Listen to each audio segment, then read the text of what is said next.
Lines and angles, जो हमारा class 9 का चैप्टर 6 है। तो लाइंस क्या होता है, पहले एंगल्स क्या होते हैं, पहले हम लोग सबसे पहले ये जान लेते हैं कि लाइंस होते हैं क्या है और एंगल्स क्या होते हैं। तो लाइंस बेसिकली क्या होते हैं, जो स्ट्रेटली ड्रॉ किया जाता है, जिसके एंडिंग पॉइंट क्या होते हैं, नो एंडिंग पॉइंट। यानी इसके एंडिंग पॉइंट क्या होते हैं, एंडिंग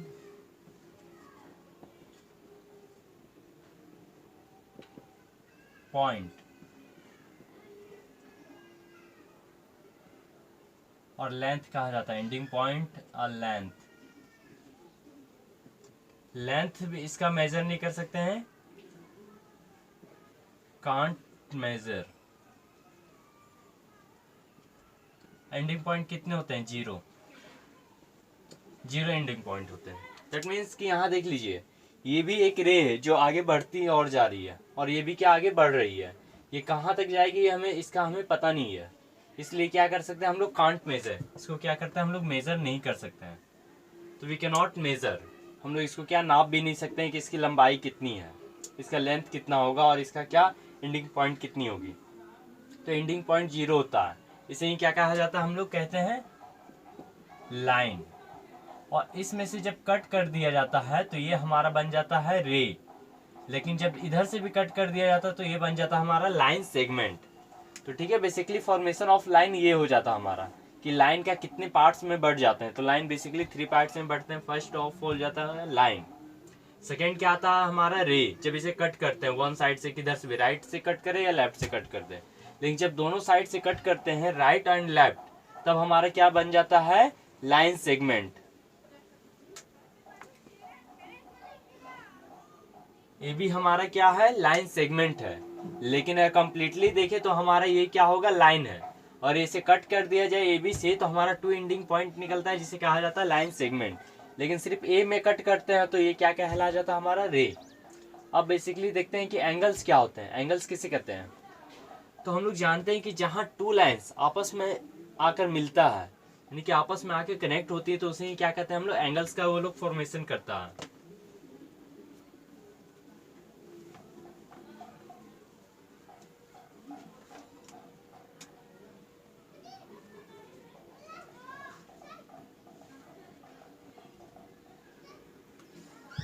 ये हमारा क्या है, 2 लाइन्स है, इसे कहा जाता है वर्टेक्स। जहां पर ये 2 लाइन का जब कॉमन पॉइंट होता है, ये लाइन है ए बी और BC का कॉमन पॉइंट क्या है हमारा, पॉइंट बी है, तो इसे क्या कहा जाता है, वर्टेक्स। और इन दोनों के बीच जो हमारा बना है, ये क्या कहलाता है, एंगल्स। ठीक है, इन दोनों के हेल्प जो बनता है हमारा एंगल, वही क्या कहलाता है, हमारा एंगल्स कहलाता है। तो इसे क्या कहते हैं, एंगल्स। अब एंगल्स को लिखा कैसे जाता है, तो हमारा एंगल्स बन कहाँ रहा है, तो बी पे एंगल्स हमारा बना है। तो बी को लिखें कैसे, अगर एंगल से लिखना है तो हमें जिस एंगल को सिलेक्ट करना, मान लीजिए ये एंगल को सिलेक्ट करना होगा, अगर यहाँ से हम, और बी को सिलेक्ट करना होगा, जिसे भी सिलेक्ट करना है तो हम लिखेंगे, जिस एंगल को भी सिलेक्ट करना, मान लीजिए बी को हम सिलेक्ट करें तो बी को हम बीच में लिखेंगे, एंगल ABC। ठीक है, तो ये सिलेक्ट कर लिए। अब हम मान लीजिए कि ए को सिलेक्ट करना चाहते हैं, तो एंगल BAC, जिसे भी सिलेक्ट करेंगे हम उसे कहाँ लिखेंगे, मिडिल में। हम जिसे भी सिलेक्ट करेंगे उसे कहाँ हम लिखते हैं, मिडिल में। यानी कि हम बी को सिलेक्ट किए तो बी को कहाँ लिख दिए हम, मिडिल में लिखे। ए को सिलेक्ट किए तो ए को कहाँ लिख दिए हम, मिडिल में लिखे। अब सी को सिलेक्ट करना चाहते हैं, तो सी को सिलेक्ट करना चाहते हैं तो क्या लिखेंगे, एंगल BCA। तो यानी कि इससे हमारा क्या, एंगल C सिलेक्ट हो चुका है, एंगल C। तो बेसिकली ये हमारा क्या हो जाता है, एंगल। जब 2 लाइन आपस में आके जहां कॉमन पॉइंट यानी कि मिलती है, वहीं क्या एंगल का ये लोग फॉर्मेशन करती है। यानी कि ये दोनों लाइन मिलके क्या एंगल का फॉर्मेशन करती है। ये लाइन जिसे साइड कहते हैं, एक 1 साइड एंड 2 साइड। तो ए बी क्या कहलाती है, साइड कहलाती है, और BC भी साइड है और CA भी साइड है। यानी कि एक ट्राइंगल में 3 साइड होते हैं और सम ऑफ एंगल कितने होते हैं, ट्राइंगल्स। मैं लिख देना चाहता हूँ यहाँ, ट्राइंगल्स। तो साइड कितने होते हैं और सम ऑफ एंगल कितने होते हैं, सम ऑफ एंगल्स, तो सम ऑफ एंगल्स बता देना चाहूंगा कि 180 डिग्री होते हैं और साइड कितने होते हैं, 3 साइड होते हैं, 3 साइड होते हैं और सम ऑफ एंगल कितने होते हैं, 180 डिग्री, जिसे हम लोग क्या कहते हैं, ट्राइंगल कहते हैं। 180 डिग्री नहीं तो ट्राइंगल कभी नहीं होगा। तो एक्चुअली में कैसा भी ट्राइंगल आप बनाइए उसका सम कितने होते हैं, 180 डिग्री होते ही हैं। तो अब हम जान लिए लाइन्स एंड एंगल्स। अब हमें जानना क्या है इस चैप्टर में, तो जानना हमें कि एंगल्स, तो कितने टाइप्स के एंगल्स होते हैं, क्या क्या एंगल्स आते हैं इस चैप्टर में। तो हमें बेसिकली देखना होगा opposite angles, interior alternate angles, exterior alternates angle, corresponding angles. तो हमें इसके बारे में पढ़ना होगा। तो उससे पहले देख लेते हैं, जब एक स्ट्रेट लाइन को अनदर स्ट्रेट लाइन इंटरसेक्ट करती है तब कौन कौन से एंगल्स बनते हैं।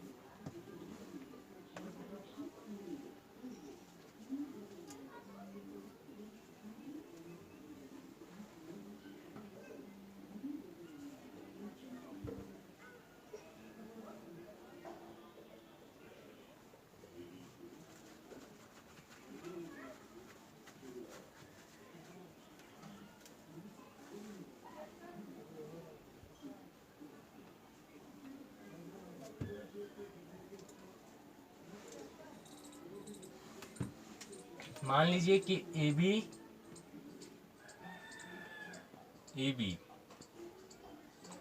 एक स्ट्रेट लाइन है, ठीक है। अब एक अनदर लाइन आती है X Y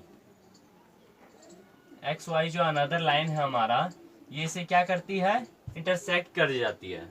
x Y intersect, X Y intersect A B lines, ठीक है। ए बी को क्या कर जाती है, इंटरसेक्ट करती है ए बी को। एक्स वाई इंटरसेक्ट किसको कर रही है, ए बी को कर रही है।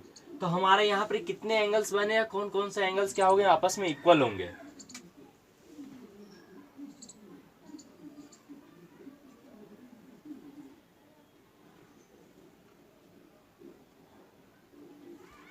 अब मान लीजिए कि हम मान लेते हैं, एज्यूम कर लेते हैं, ये एंगल 1 है, ये 2 है, ये 3 है, ये 4 है, ठीक है। तो यहाँ पर कितने एंगल्स आपस में इक्वल होंगे, तो यहाँ देख लेते हैं। Number 1, angle 1 equal to angle 4, ठीक है। Second number, angle 2 equal to angle 3, ये इक्वल होंगे आपस में। क्यों होंगे, ड्यू टू रीजन ब्रैकेट में लिखेंगे opposite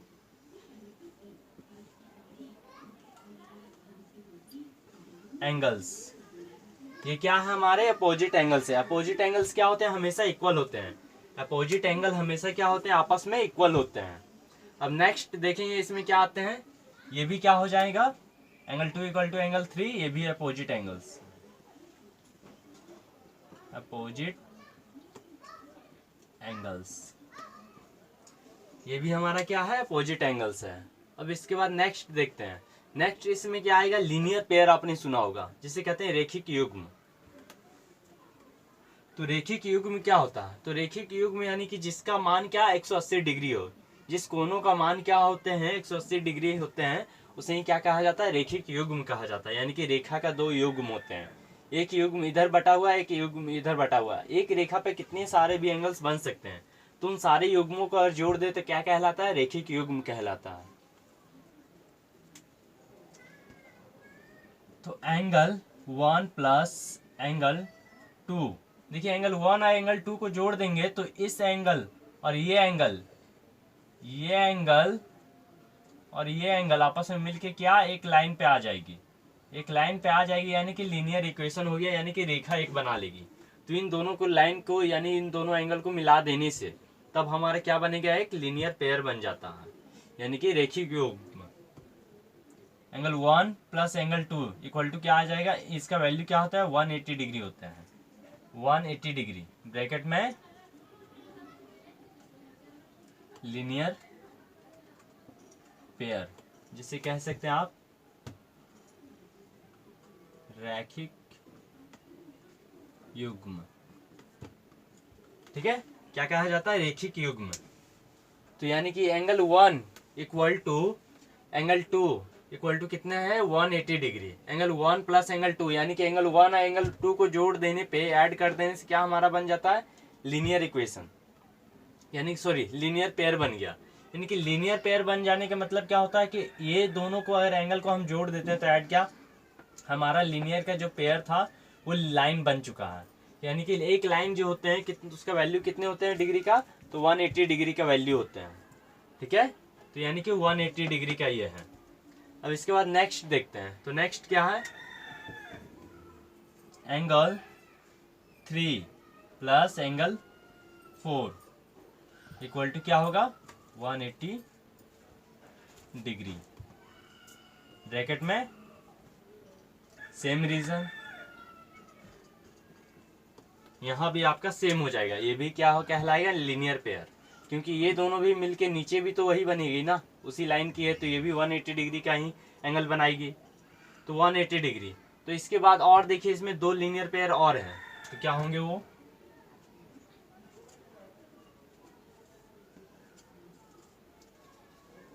angle 1 plus angle 3, angle 1 plus angle 3 equal to क्या हो जाएंगे, 180 डिग्री, सेम रीजन।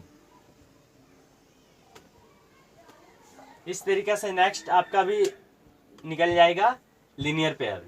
इसके बाद भी तो क्या हो गया, नेक्स्ट एक लास्ट बचा हुआ है, angle 2 plus angle 4, angle 2 plus angle 4 equal to 180 degree.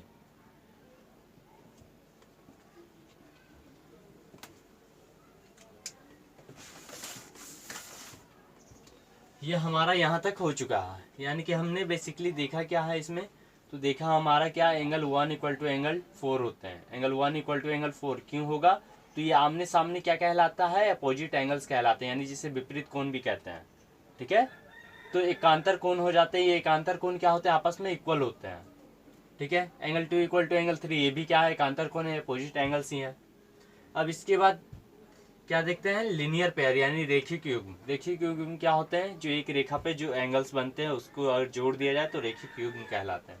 तो एक लाइन पे कितने एंगल्स बने हैं, 2 एंगल्स बने, इन दोनों को जोड़ देते हैं, एंगल 1 प्लस एंगल 2 तो इक्वल टू क्या है, 180 डिग्री होते हैं, जिसका वैल्यू लीनियर पेयर कहलाता है। ठीक है, नेक्स्ट एंगल 3 प्लस एंगल 4 हो जाएंगे, फिर angle 1 plus angle 3, angle 2 plus angle 4, ये आपका लीनियर पेयर होंगे। यहाँ तक किसी को डाउट,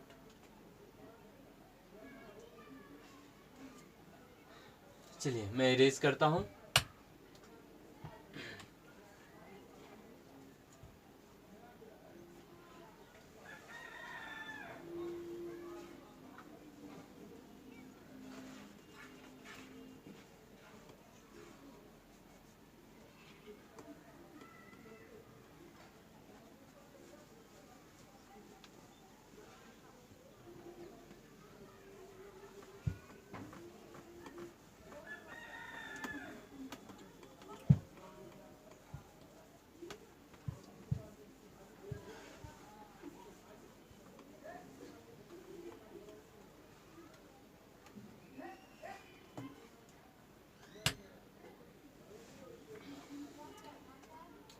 अब नेक्स्ट हमारा है कि जब टू पैरेलल लाइंस, पहले समझ लेते हैं पैरेलल लाइंस होता क्या है। तो मान लीजिए कि A B parallel C D, C D, ठीक है, ए बी पैरेलल लाइंस क्या है, सी डी है। तो A B parallel lines C D, ये साइन होता है पैरेलल का, तो इसका मतलब क्या होता है,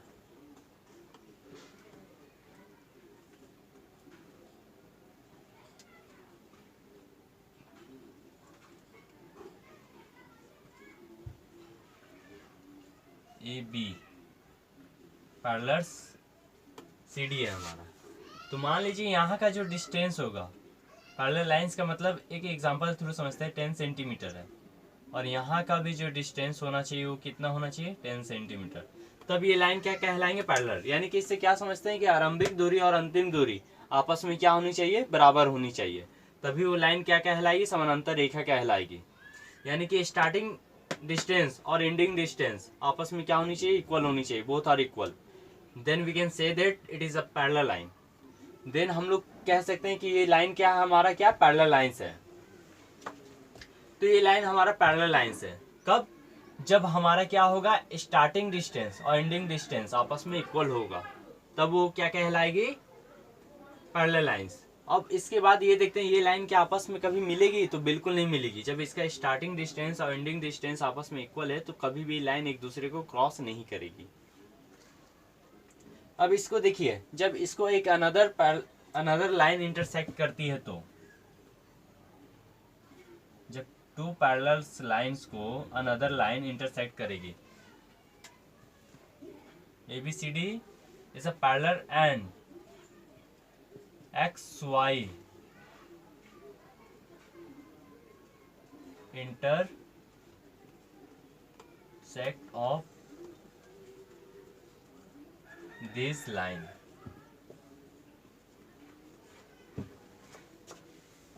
क्या करती है, AB parallel CD and XY intersect of this lines.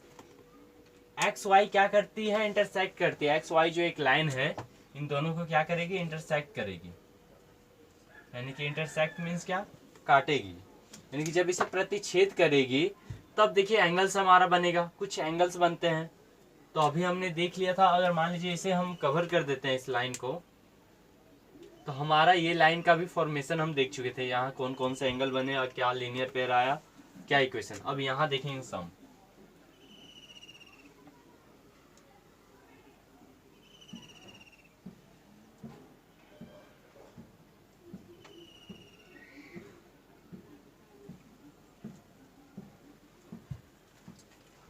तो इसका भी नाम ले लेते हैं, मान लीजिए कि 1 2 3 4 5 6 7 8, ये हमारा क्या है, वैल्यू है एंगल्स का। एंगल्स का नाम हो गया कि 1 2 3 4 5 6 7 8। तो अब इन सभी लाइंस और एंगल्स को पहले देखेंगे, तो कौन कौन से एंगल्स आपस में इक्वल होंगे। तो फर्स्ट नंबर यहाँ देख लेते हैं, एंगल 1 इक्वल टू एंगल 8, ठीक है। ये क्या होंगे, एक्सटीरियर। एक्सटीरियर का नाम सुनेंगे, exterior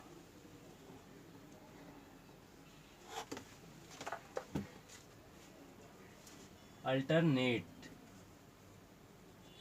angle, exterior alternate angle. अब क्या सेकेंड नंबर देखेंगे, एंगल 2 इक्वल टू एंगल 7 भी क्या होगा, एक्सटीरियर अल्टरनेट एंगल। ये भी हमारा क्या हो जाएगा, सेम। यानी कि ये भी बाहर का ही एंगल है, ये एंगल बाहर है, अपोजिट तो ही अल्टरनेट है, अल्टरनेटिव होने के साथ साथ एक्सटीरियर भी है। अब इसके बाद नेक्स्ट थर्ड नंबर देखते हैं। थर्ड नंबर हमारा क्या आएगा, अब इंटीरियर के देखें, अल्टरनेट एंगल एक्सटीरियर है, इंटीरियर भी तो होगा। तो इंटीरियर अगर इसी के नीचे जस्ट देख ले तो इंटीरियर है, तो 3 का अपोजिट में क्या है, 6। Angle third equal to angle 6, ये क्या हो जाएगा, interior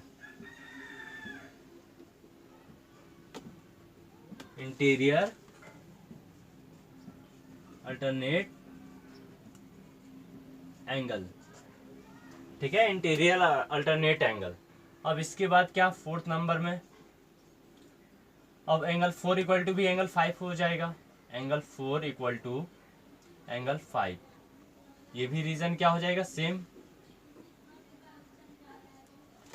reason, interior alternate angle ही। अब इसके बाद क्या देखेंगे, कॉरस्पॉन्डिंग एंगल। कॉरस्पॉन्डिंग एंगल क्या होते हैं, सिंपल से समझिए, कॉरस्पॉन्डिंग एंगल यानी कि जिसे संगत कोण कहा जाता है, जो एक पोजीशन पे हो और वन साइड में भी हो, एक पोजीशन और एक साइड। यानी कि मान लीजिए कि एंगल 1 है, ये किस पोजीशन पे है, लाइन का ऊपर में एंगल बना है, और वो भी क्या बना है, हमारा लेफ्ट साइड में है।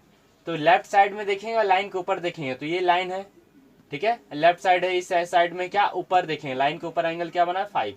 तो एंगल 1 भी सेम पोजीशन पे, एंगल 5 भी सेम पोजीशन पे, काटने वाली लाइन भी एक ही है। तो ये दोनों एंगल 1 इक्वल टू एंगल 5 क्या कहलाएगी, हमारा corresponding angle. Angle 1 equal to angle 5 corresponding.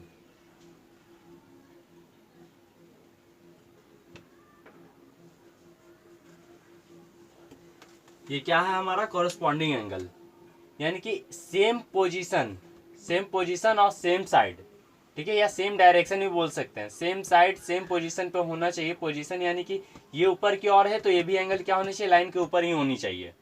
और काटने वाली लाइंस भी क्या, इंटरसेक्ट करने वाली लाइंस भी सेम होनी चाहिए। तो ठीक है, वंस एक साइड भी है एक पोजीशन भी है, तो जिस कारण से ये क्या कॉरेस्पॉन्डिंग एंगल। तो एंगल थर्ड क्या है, नीचे है, लाइन के नीचे बनी है, और क्या है, लेफ्ट साइड है। तो लेफ्ट साइड का देखेंगे क्या है, लेफ्ट साइड है या नीचे ही है। तो एंगल 3 इक्वल टू एंगल 7, ये क्या हो जाएगी हमारे कॉरेस्पॉन्डिंग एंगल। ठीक है, अब इधर का देखेंगे तो ये राइट साइड है और लाइन के ऊपर पोजीशन पे है। अब ये क्या, राइट साइड है, लाइन के ऊपर पोजीशन पे क्या 6 है। Angle 2 equal to angle 6, same reason. अब एंगल 4 इक्वल टू भी क्या हो जाएगी हमारा angle 8। Angle 4 equal to angle 8 due to reason of same reason हो जाएगा इसका भी, क्योंकि ये भी सेम साइड है। Same side first of all, और सेम पोजीशन, लाइन के नीचे एंगल बनी है, ये भी लाइन के नीचे बनी है, यानी कि पोजीशन भी सेम है और साइड भी सेम है, जिस कारण से इसे क्या कहा जाता है, कॉरेस्पॉन्डिंग एंगल। लीनियर पेयर तो आप लोग समझ चुके हैं इससे पहले कि एंगल 1 और एंगल 2 को जोड़ेंगे तब क्या लीनियर पेयर बनेगी। फिर एंगल 3 और 4 को जोड़ेंगे, सेम नीचे भी सेम रीजन हो जाएगा कि 2 और 4 को जोड़ देंगे तो लीनियर पेयर 1 3 को। तो इसी तरीके सेम यहाँ भी 5 7 को, 5 6 में लीनियर पेयर है, 6 8 को भी जोड़ ऐड कर देंगे तो लीनियर पेयर ही बनेगी। 5 7 को भी क्या, लीनियर पेयर ही बनेगी। अब ये कर चुके हैं तो सेम फिगर नीचे भी है, तो उससे लीनियर पेयर आपका निकल जाएगा। कोई डाउट?